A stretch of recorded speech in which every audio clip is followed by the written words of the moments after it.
программе передачи «Вспомним незабываемые годы», рассказывающей о жизненном пути ветерана войны и труда Немы Ринчинова.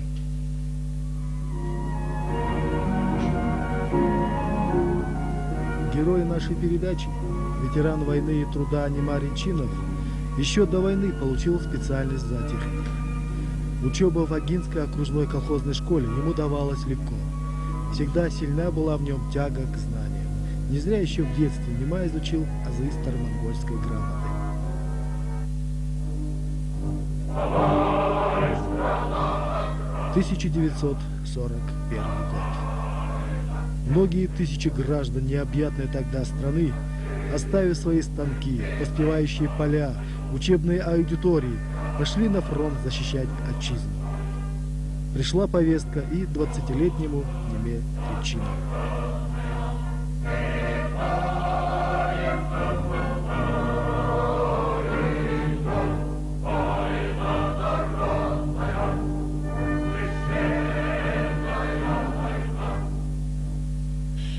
Вообще я 22-го года рождения, тогда брали в армию 19 лет. Мой 41-й год был мой призывной возраст, 19 лет. Ну, в конце 41-го года меня взяли в армию, пехоту. Я служил сначала в 770-м полку Харнори, потом учился в дивизионный на офицера. 6 месяцев должен был учиться, но через 4 месяца половину училища увезли в Гороховецкие лагеря. Там 3 месяца учили на младшего командира, ну, в пулеметном полку. Ну, я окончил там, в мае 43-го года училище, присвоили звание сержант и направили на фронт в качестве командира пулеметного отделения.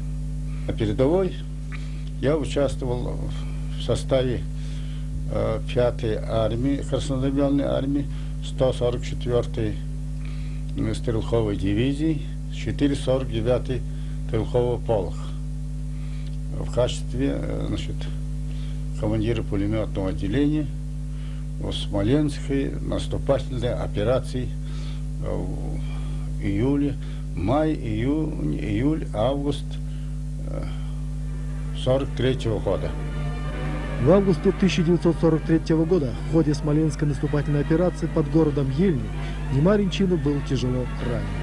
Хоть и прошло с того времени много лет, он помнит в деталях всю картину того боя. Была такая сопка, командная высота называлась. Над окружающей местностью она занимает небольшое высокое положение, поэтому вокруг далеко видно. Поэтому эту высотку то немцы забирали, и то мы, и вот один раз мы эту высотку завоевали, а потом немцы в контратаку шли. Ну, по баллистике, когда с высокого места стреляешь, так называемое появляется мертвое пространство.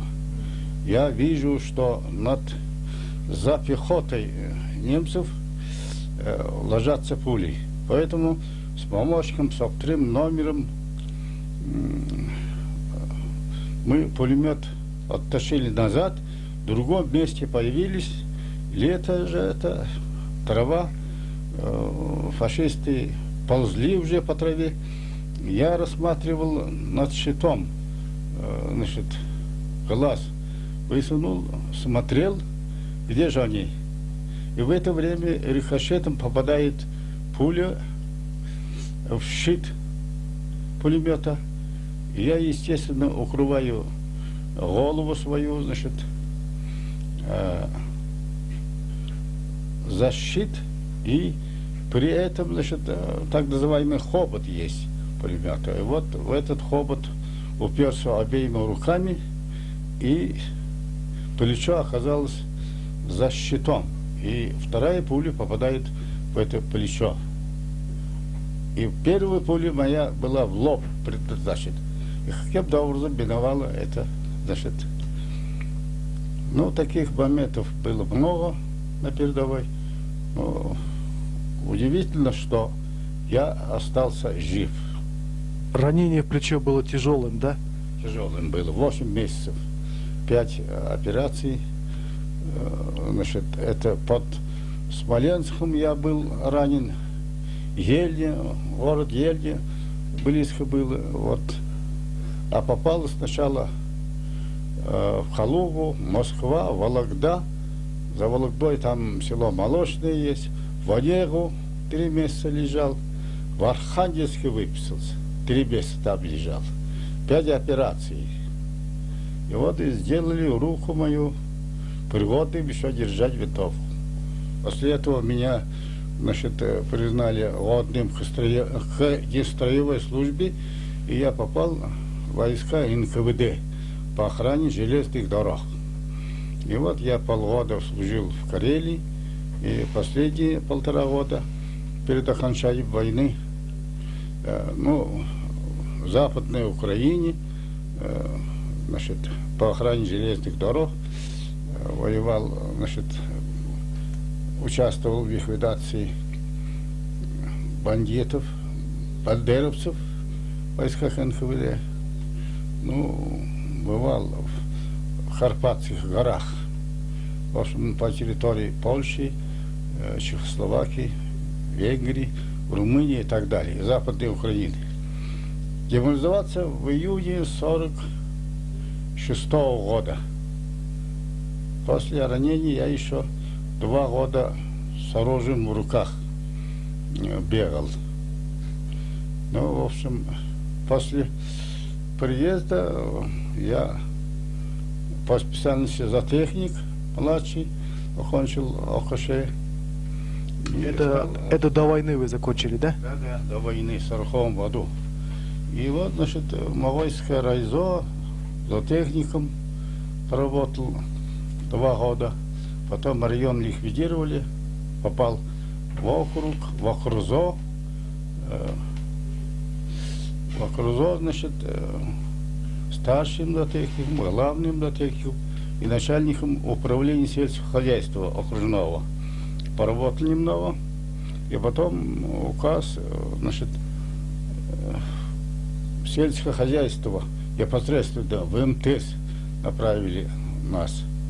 Я попал в Мавойское МТС, там поработал года 2, но потом опять в Агинском, это ЦПТУ называлось, тогда еще по-другому называлось. Но там преподавал, потом я в колхоз «Дружба», главным зоотехником и заместителем председателя колхоза.